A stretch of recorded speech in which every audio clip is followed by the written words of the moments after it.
రాష్ట్రానికి 4500 కోట్ల విలువైన 14 రహదారుల ప్రాజెక్టులను మంజూరు చేస్తూ ఆదివారం కేంద్ర ప్రభుత్వం నిర్ణయం తీసుకుంది.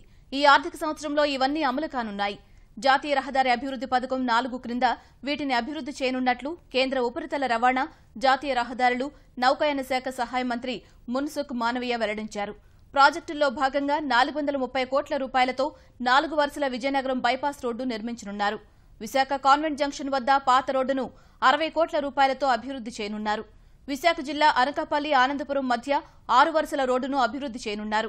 విశాఖ నౌకాశ్రయం వరకు రహదారికి 2 వైపులా 12 కిలోమీటర్ల మేర సర్వీసు రహదారిని నిర్మిస్తారు.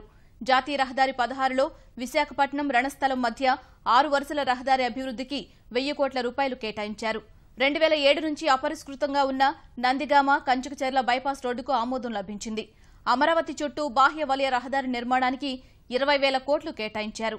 186 కిలోమీటర్ల రహదారి కోసం రాష్ట్ర ప్రభుత్వం సేకరణ చేయాల్సి ఉంది. కడప, కర్నూలు జిల్లాలను కలుపుతూ అమరావతి, అనంతపురం మధ్య 690 కిలోమీటర్ల మేర 28,000 కోట్ల రూపాయల వ్యయంతో ఎక్స్ప్రెస్ హైవే నిర్మించనున్నారు. దీన్ని NHIA చేపట్టనుంది.